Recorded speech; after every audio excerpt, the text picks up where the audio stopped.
હવે બુજોને એવો પ્રશ્ન થાય છે કે જો આ બધી નાશપ્રાય જાતિઓ છે તો એનો કોઈ રેકોર્ડ હશે કે નહીં હોય, તો એના માટે આખી રેડ ડેટા બુક છે એ રહેલી છે.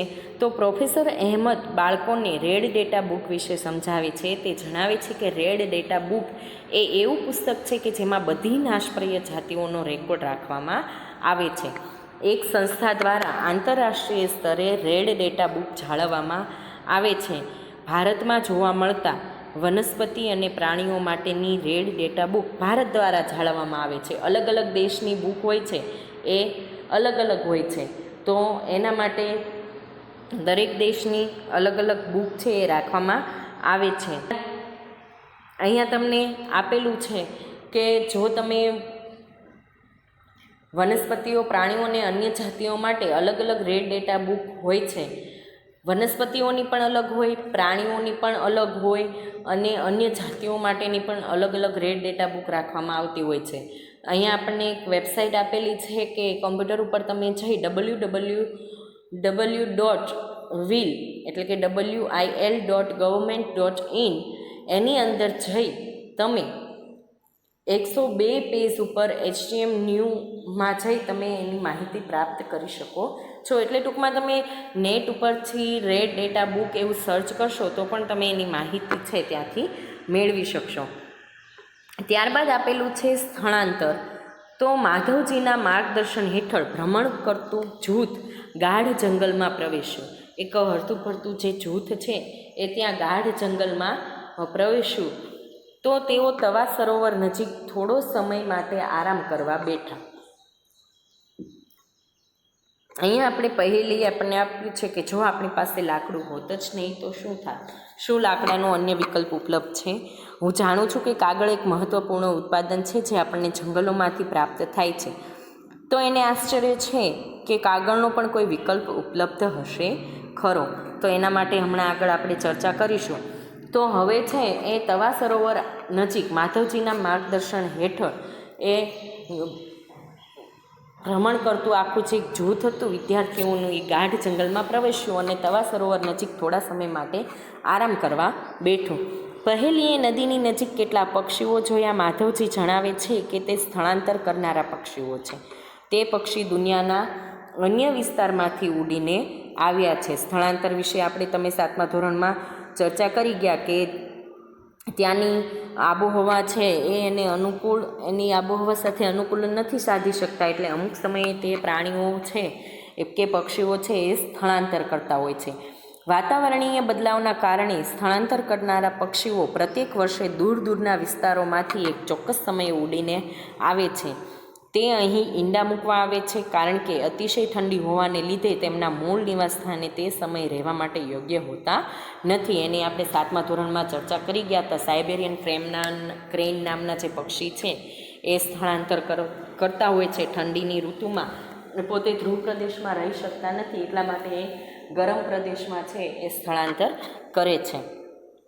એટલે એને ઈંડા છે એ પોતે ઠંડા વિસ્તારમાં નથી મૂકી શકતા એ અતિશય ઠંડીના કારણે, એટલે એ પોતે સ્થળાંતર કરે છે અને મૂળ નિવાસસ્થાનને છોડી એ થોડા સમય માટે અન્ય નિવાસસ્થાન ઉપર રહેવા માટે જતા હોય છે.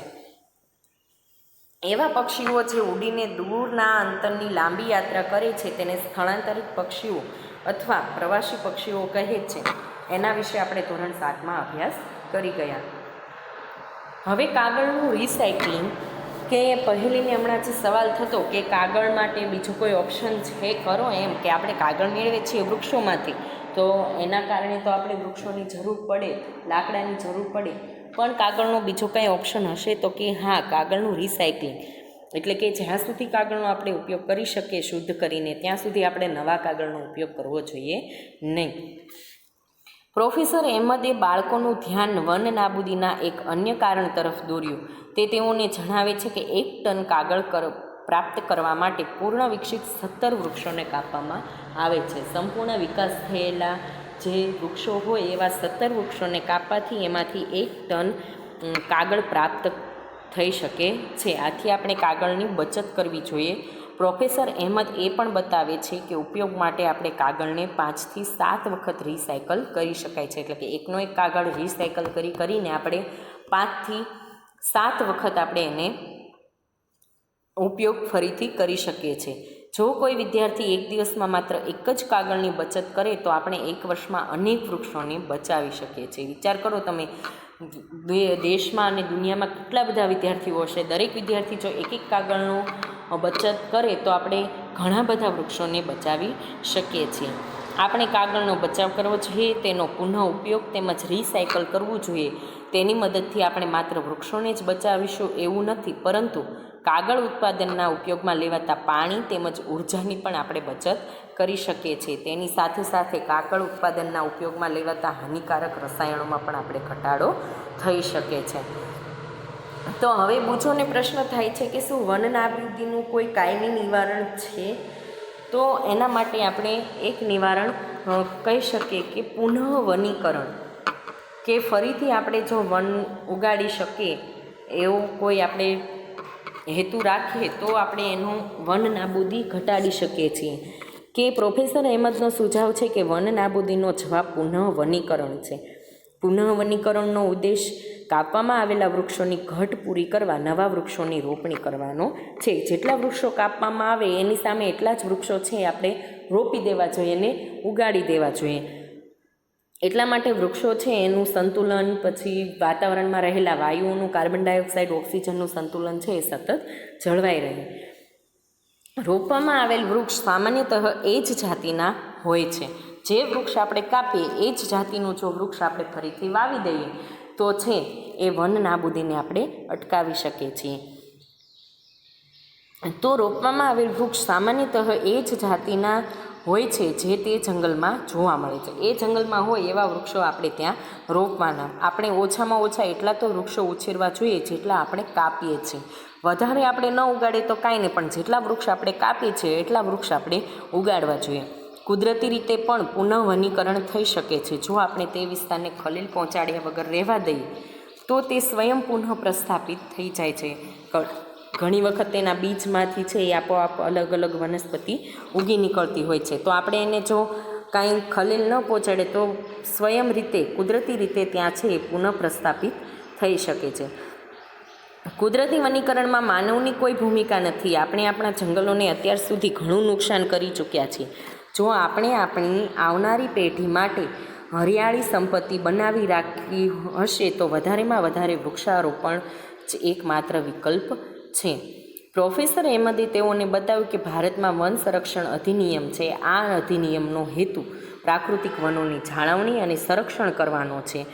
સાથે સાથે એવો ઉપાય પણ કરવાનો છે જેનાથી જંગલોમાં અને તેની નજીક રહેવાવાળા લોકોની આધારભૂત જરૂરિયાતોની પૂર્તતા થાય.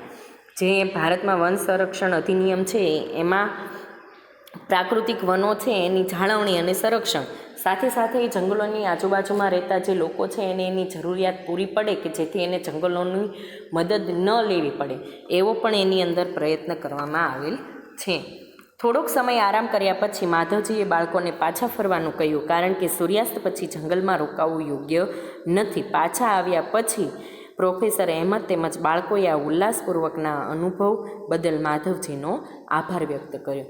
તો આપણે વન નાબૂદી, ત્યારબાદ આ પ્રકરણની અંદર આપણે સમજ્યા કે વન્ય પ્રાણી છે એ અભયારણ્ય, રાષ્ટ્રીય ઉદ્યાન તેમજ જીવાવરણ આરક્ષિત વિસ્તાર એવા નામ કે જે વન તેમજ પ્રાણીઓના સંરક્ષણ તેમજ જાળવણી માટે બનેલા હોય છે. જૈવ વિવિધતાનો અર્થ એ છે કે કોઈપણ વિશિષ્ટ ક્ષેત્રમાં જોવા મળતા સજીવોની વિવિધ જાતિ રહેલી હોય છે. કોઈપણ વિસ્તારની બધી વનસ્પતિઓ તેમજ પ્રાણીઓ તે વિસ્તારની વનસ્પતિ સૃષ્ટિ અને પ્રાણી સૃષ્ટિ તરીકે ઓળખાતી હોય છે. સ્થાનિક જાતિ કોઈ વિશિષ્ટ વિસ્તારમાં જ જોવા મળતી હોય છે. નાશપ્રાય એ જાતિઓ છે કે જેના લુપ્ત થવાની સંભાવના રહેલી છે. રેડ ડેટા બુક છે એ નાશપ્રાય જાતિનો રેકોર્ડ રાખે છે. ત્યારબાદ આપણે જોયું કે સ્થળાંતર એવી સ્થિતિ છે કે જેમાં કોઈ જાતિનું પોતાના નિવાસ સ્થાનેથી બીજા નિવાસ સ્થાને દરેક વર્ષે ચોક્કસ સમયે વિશેષ રૂપે પ્રજનન માટે એને સ્થળાંતર કરવું પડે છે. આપણે વૃક્ષો, ઉર્જા અને પાણીની બચત કરવા માટે કાગળની બચત, તેનો ઉપયોગ અને તેનું રિસાયકલિંગ કરવું જોઈએ. આ સિવાય વન નાબૂદીને અટકાવવા માટે આપણે વધુમાં વધુ જેટલા વાવી શકાય એટલા વૃક્ષો વાવી અને એની કાળજી લેવી જોઈએ કે પુનઃવનીકરણ એટલે નાશ પામેલા જંગલોની પુનઃસ્થાપના માટે નવા વૃક્ષોની રોપણી કરવી જોઈએ.